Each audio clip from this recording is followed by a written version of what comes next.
Hello, my name is Kasia Szczepaniak, and on behalf of Akademia Znajomych, Friends Academy, I have a pleasure to invite you to another meeting from our series, Polish New Woman at the Edges of the World. Today, our heroine is Kira Banasińska, a woman legend who actually lived through 3 centuries.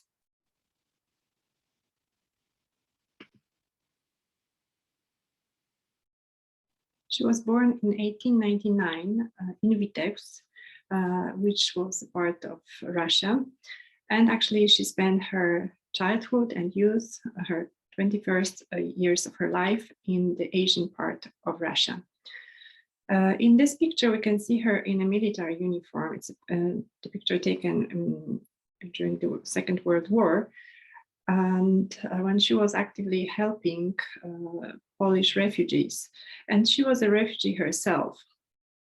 At the age of 20, she and her mother, they had to flee from Russia and to the east from the Red Army.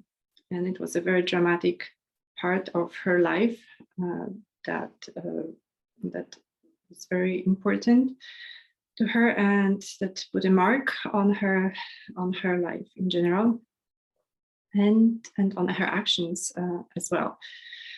She was always a very energetic, very lively person, and with her mother, who was also quite a dynamic female, they ended up in 1919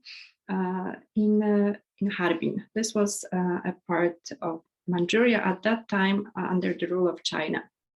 The Polish community in Harbin was very strong, and there were also many people who were supporters of the White Army. And both ladies were very active there, became very active, and met many people. Kira's life is described with detail by herself in the book that was published a few years ago in 2018. Her records are really engaging. Her life was full of surprises, of twists and turns. Still, at that time, in the 1920, she lives in Harbin, and she meets her husband there, Eugeniusz Banasiński, and she marries him in 1921 and changes her name from Ćwirko-Godycka into Banasińska. She then in 1924, they moved to Tokyo, where Eugeniusz becomes a representative of the Polish government, and Kira gets engaged, gets fascinated by the Japanese culture. She learns not only to speak Japanese, but she learns different Japanese arts, ikebana, playing koto. However, she's mostly preoccupied with painting. She becomes a painter herself, and quite a successful one, and recognized by the Japanese, who appreciated her art. And in fact, in 1930, she already has a few exhibitions in Tokyo, which are warmly welcomed and approved. What's more, this activity of her was not only an artistic one. In fact, it helped to strengthen the bonds between the countries, between Poland and Japan. And she continued this work in Poland, because in that year, in 1930, she goes to Poland.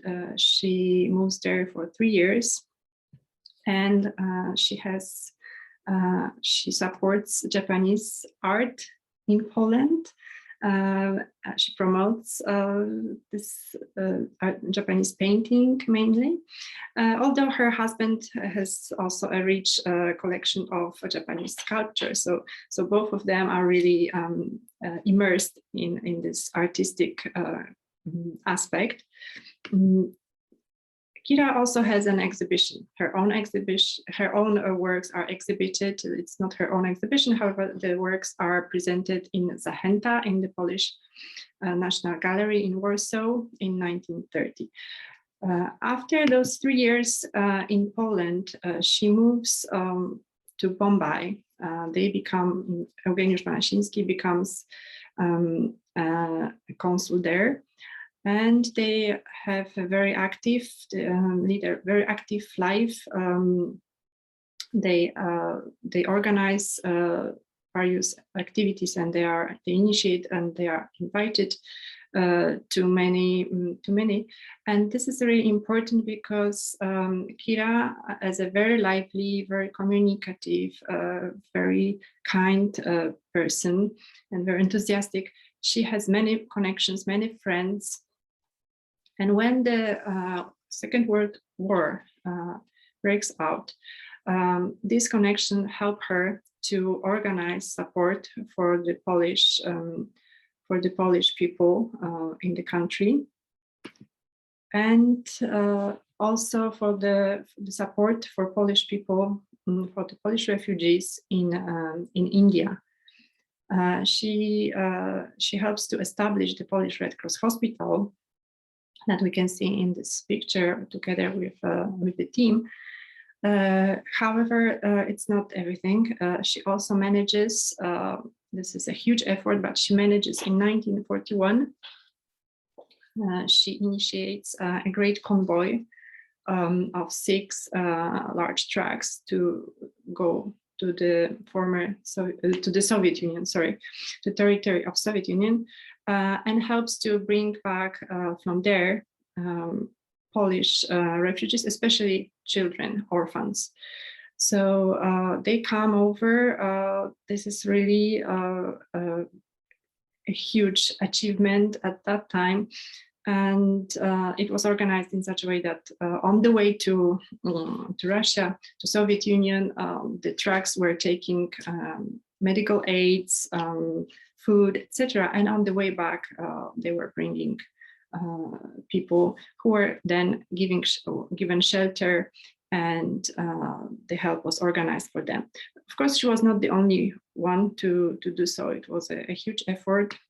And another Polish woman who was active in Bombay is Wanda Denowska. That a separate presentation could be devoted to her, and a long one as well. So it's just to mention her name as another courageous Polish woman who was very active, very helpful and very, very compassionate, helping refugees not only from Poland, but also from other countries in the later stages of her life. Coming back to Kira, here we can see her at the later stage of her life, because after the war, she and her husband, the political system in Poland changed. So of course they were no longer representing the government. They were looking for different opportunities, and at the early 50s, Kira got engaged with Maria Montessori and her followers, and she started a business. Production of manufacturing the educational aids, and this became a great success. Here we can see here Kira as an elderly woman, still enjoying her life and appreciating whatever came by. And if you want to learn more about her, I can recommend the documentary available in English by Anjali Bhushan. It's a recent production from 2019, which initially was supposed to tell the stories about children during the World War period, Second World War times in India. However, the authors decided to devote it mainly to Kira Banasińska, who seems forgotten and really little known in Poland, especially, which is a great shame. So I hope you will become ambassadors and you will spread the word about Kira and maybe explore even more on your own, reading various sources. Here you can see both Kira and Eugeniusz in front of their house in Bombay. Although the rest of their life, the manufacturing company was set up in Hyderabad, and that's where she died. More reading is available thanks to Małgorzata Reinhardt-Landa, and this is available in English, as well as the books about Poles in India between 1942 and 48. And here are more resources, both in Polish and in English. So I hope you will enjoy your search and finding out more about Kira Banasińska, the amazing woman and inspiring person who did a lot for others. Thank you. And please join us for our other sessions about different Polish women at the edges of the world.